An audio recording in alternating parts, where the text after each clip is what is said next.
Hey everyone, welcome to The Explainer. So today, we're actually stepping right out of the modern world and onto the high, arid plains of the Iranian plateau.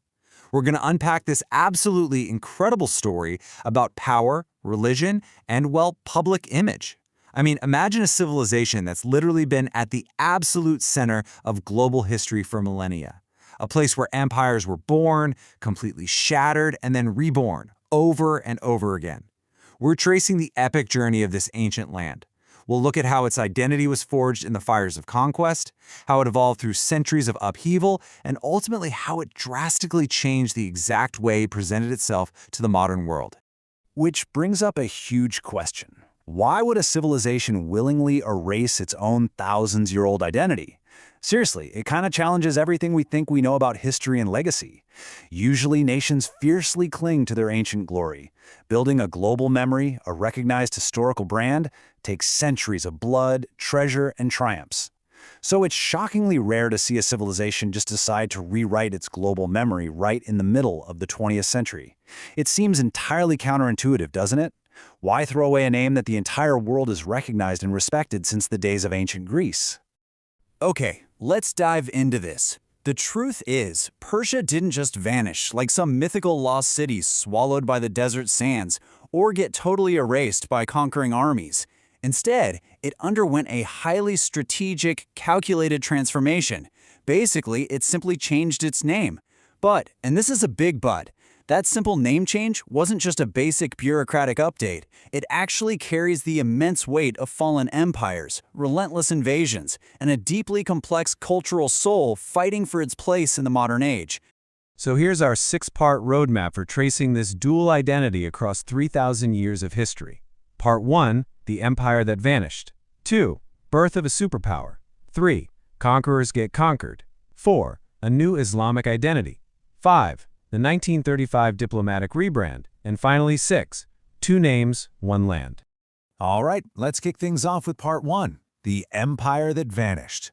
To really understand this region, we've got to travel all the way back to the 2nd millennium BC, when Indo-Iranian nomadic tribes first arrived on the plateau, laying the deep roots of a totally distinct civilization. Now, what's really interesting about this slide is that it shatters a massive misconception. A lot of people today mistakenly lump Iran in purely with the Arabic world and language, right? But language is like the DNA of a culture, and the linguistic roots here tell a completely different story. Just look at this. Old Persian words like mater for mother and ped for father, they're directly related to Latin's mater and pater. These early peoples actually spoke Indo-European languages. Finding these Latin connections in ancient Persian completely drastically shifts our understanding, revealing a deeply distinct ancient heritage that predates modern borders by literally thousands of years. Now, among those early peoples settling the plateau were the Medes and the Persians. And initially, the term Persia was nothing more than a local geographic label. It just referred to this specific southern fertile region called Pars or Fars.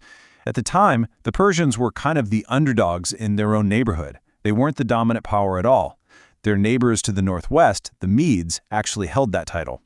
So back then, the word Persian didn't represent some vast, sprawling civilization. It was really just a localized pocket of people waiting for their moment in history. And that brings us to part 2, birth of a superpower. Things shifted dramatically when a visionary leader named Cyrus the Great rose up.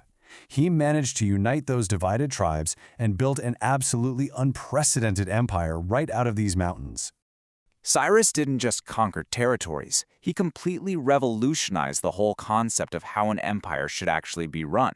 I mean, picture the ancient world. It was a brutal era where tyrants ruled with an iron fist, using terror and mass deportations to keep subjects in line.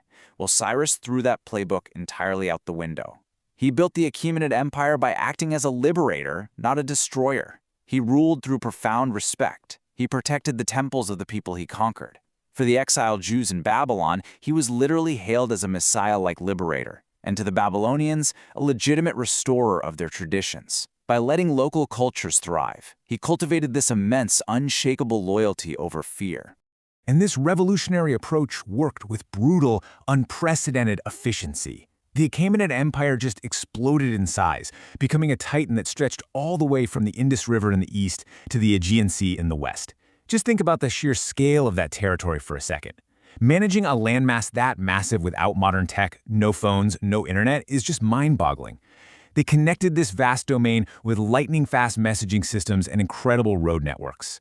Historians widely consider this masterpiece of diplomacy, infrastructure, and strategy to be the world's very first true superpower. Okay, let's move right into part 3. Conquerors get conquered.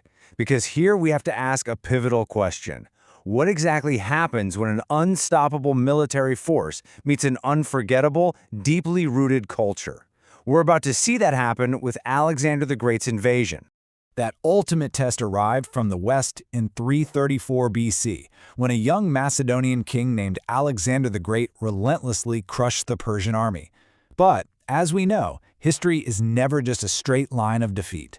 The timeline shows a rapid, dizzying succession of foreign invasions and cultural rebirths that continually tested the region's identity. After Alexander's massive empire shattered, the region went through the profound trauma of invasion, followed by the stubborn resilience of a culture that absolutely refused to die. It saw a dynastic rebirth with the Sassanid era proudly restoring old Persian traditions. And then, a few centuries later, another monumental shift with the 7th century Arab-Islamic conquest. Actually, jumping back to Alexander for a second, the historical irony of his invasion is absolutely fascinating. Yes, Alexander physically defeated the mighty empire. He tore down its armies and its capitals. But ultimately, Persian culture conquered him right back. He was utterly captivated by the very civilization he had just overthrown. He married Persian princesses, he enthusiastically participated in ancient Zoroastrian rituals, he even started wearing flowing Eastern robes and claimed direct succession from the Achaemenid kings he'd just defeated. His Greek generals were absolutely furious watching their tough Macedonian king essentially become Persianized. The military conqueror was entirely conquered by the sheer sophistication of the culture. This deep resilience perfectly sets up part 4, a new Islamic identity. In the 7th century, the Arab-Islamic conquest swept through the plateau with massive force, bringing Arabic as the new language of administration and Islam as a new religion. But the core Persian soul totally endured in its art and science. Out of the chaotic centuries that followed that conquest, a powerful new ruling family emerged, the Safavid dynasty, and they had a very clear 3-step vision to redefine the region and ensure its survival. First, since the territory was highly fractured, they needed to unify it. Then, crucially, and this is step 2, they neutrally and factually imposed Twelver Shia Islam as the official state religion. This was a monumental strategic pivot away from the predominantly Sunni Islamic world surrounding them. It was a bold survival strategy that firmly planted the seed for a distinct, reborn Persian Islamic identity, permanently distinguishing them and forever separating their geopolitical destiny from their neighbors. So, the crucial point is that this created a truly bizarre historical phenomenon. A massive duality had formed regarding what to even call this place.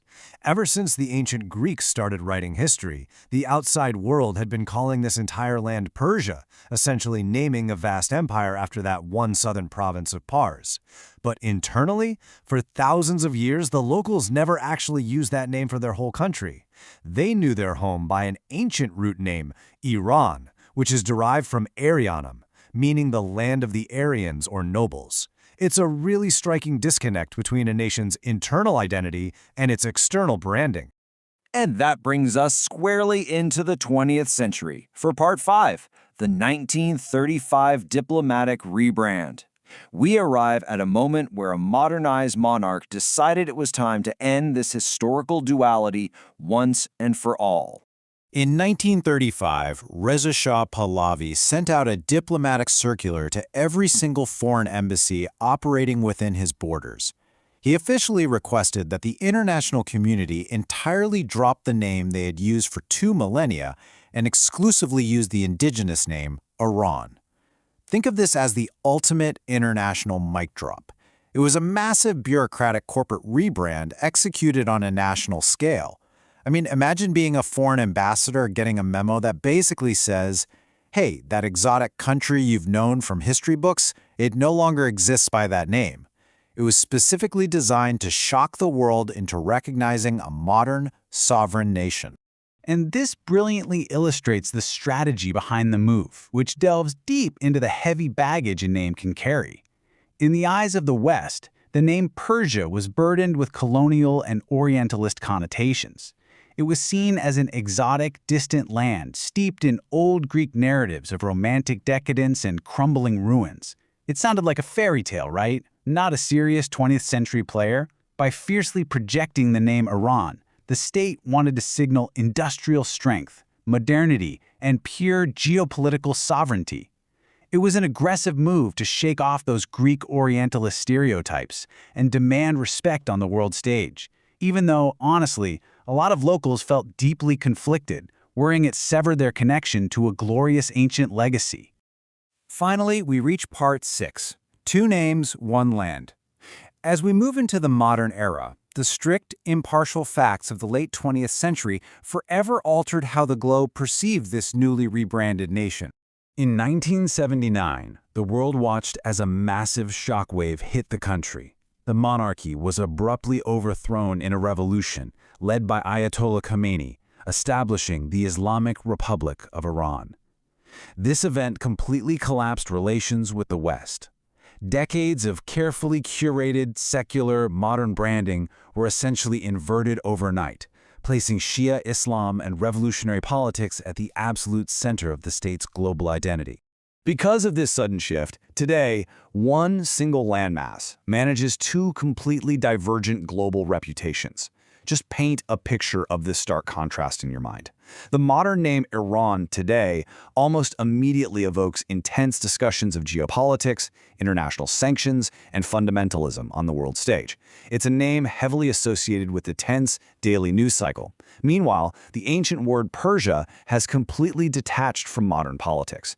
It's regained this deeply romantic aura, bringing to mind a mystical past of fine carpets, refined poetry, exquisite culture, and grand empires. It's wild. The 2 names almost feel like 2 entirely different planets existing in the modern psyche, even though they share the exact same soil and the exact same people.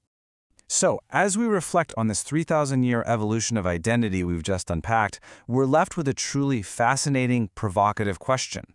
Are we defined by who we were, who we are right now, or what the world outside wants to see in us? It's a profound duality for a civilization that has so deeply shaped human history, and it proves that a name is never just a name.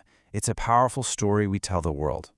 Thanks for joining me for this explainer. I really hope this helped unpack the remarkable story of how Persia became Iran.